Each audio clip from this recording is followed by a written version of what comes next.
नमस्कार seekers quest. इस बार journey हमें ले आई है बादलों के घर मेघालय। प्लेन से डिसेंड करते वक्त क्लाउड्स के बीच उभरते माउंटेन्स, रॉ और अनटच्ड। शिलोंग एयरपोर्ट बहुत ही क्लीन और शांत, एक कामनेस जो यहाँ के एनवायरनमेंट से नेचुरली मैच करती है।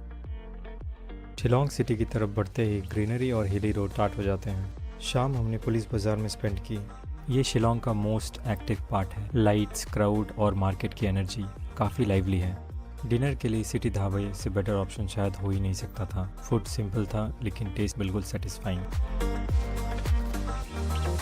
नेक्स्ट डे अर्ली मॉर्निंग खिड़की के बाहर का व्यू देखते ही बनता है। धुंध में ढके पहाड़, फ्रेश एयर और सामने लहराता हुआ इंडियन फ्लैग। उसके बाद हम निकल पड़े अपने नेक्स्ट डेस्टिनेशन की ओर, चेरापूंजी। स्मूथ रोड्स और कंटिन्यूसली चेंजिंग लैंडस्केप। चेरापूंजी जहाँ से स्टार्ट होता है वहीं एक शॉर्ट ब्रेक लिया।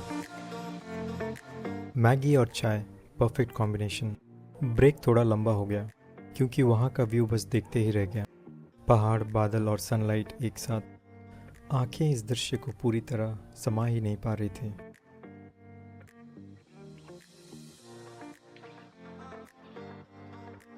तो सोचा शायद इंस्टा 360 8K सेटिंग में ये कैप्चर हो जाए।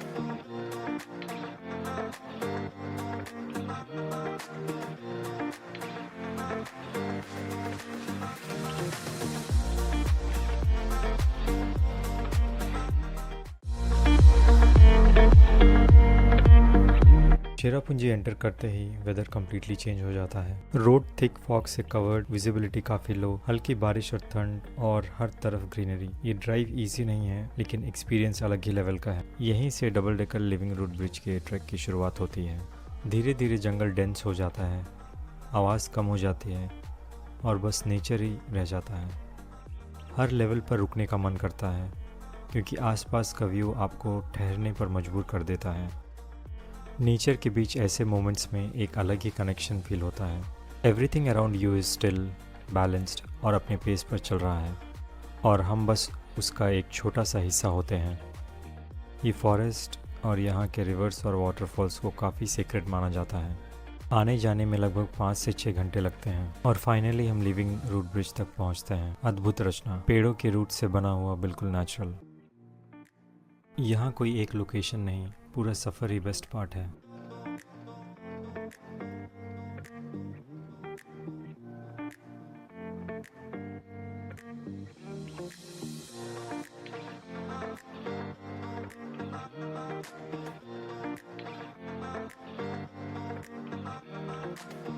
ट्रैक के बाद हमने लंच किया। सिंपल लेकिन एग्जैक्टली वही जो चाहिए होता है इतने लॉन्ग डे के बाद।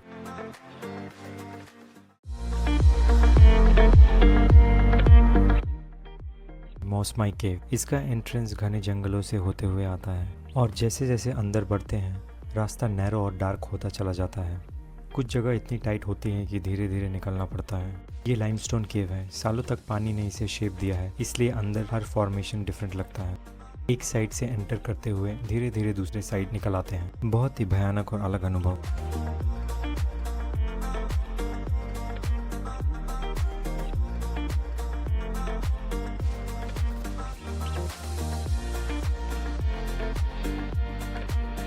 Open sky, fresh air.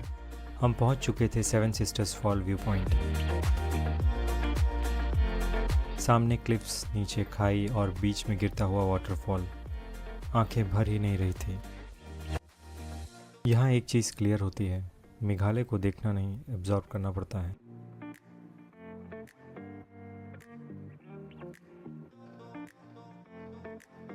उसके बाद नौकालिकाई फॉल्स। पहाड़ों के आसपास क्लाउड्स धीरे धीरे बढ़ रहे थे। एक मोमेंट में सब कुछ कवर और अगले मोमेंट में व्यू वापस सामने। ये चेंज इतना सटल था कि टाइम का पता ही नहीं चलता। मोलेनोंग की तरफ बढ़ रहे हैं। पाइन ट्री से घिरे हुए रोड्स और एक काम सा स्ट्रेच जो धीरे धीरे पेस स्लो कर देता है। ये विलेज बहुत ही क्लीन और वेल मेंटेन्ड है। सिंपल है लेकिन thoughtfully preserved. Nongriat living root bridge के पास पहुंचते ही हल्की बारिश शुरू हो चुकी थी। घने जंगल के बीच नीचे बहती नदी के साथ ये ब्रिज क्वाइटली एग्जिस्ट करता है। उसके बाद बैम्बू स्काई वॉक और नियर बाई व्यू पॉइंट।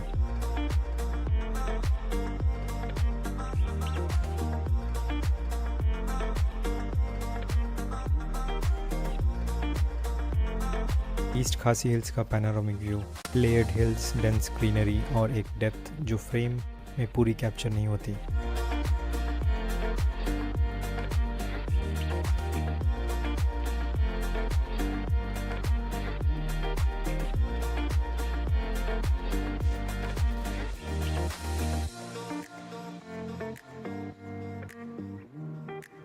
दौकी के रास्ते एक वाटरफॉल मिलता है, जंगल के बीच ऊंचाई से बहता हुआ और चट्टानों से घिरा। लगता है जैसे नेचर ने इन्हें बहुत समय लेकर तराशा हो। दौकी पहुंचकर बोटिंग की, पहाड़ों के बीच हल्की बारिश, काम और पीसफुल, जैसे वक्त रुक सा गया हो।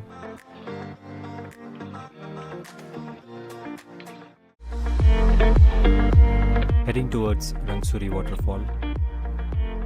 हरियाली से भरे स्टेप्स, जंगल के बीच का रास्ता और हर कदम के साथ नेचर और करीब आता हुआ महसूस होता है। ऐसा लगता है जैसे हम धीरे धीरे नेचर में समा रहे हैं। पानी का फ्लो, चट्टानों के बीच उसकी आवाज़ और आसपास का पूरा सीन आंखों में बस जाता है। वाटरफॉल के पीछे खड़े होते ही लगता है जैसे वक्त कुछ देर के लिए रुक गया हो। पानी की आवाज़ इतनी स्ट्रांग होती है कि बाकी सब कुछ धीरे धीरे फेड हो जाता है। रास्ते में एक पहाड़ दिखता है और एक्सप्लोर करना तो बनता ही है। दौड़ते भागते ऊपर तक पहुंच जाते हैं। दूर दूर तक फैली हुई वादियां, ग्रीनरी और ओपन व्यूज, बेहद खूबसूरत दृश्य।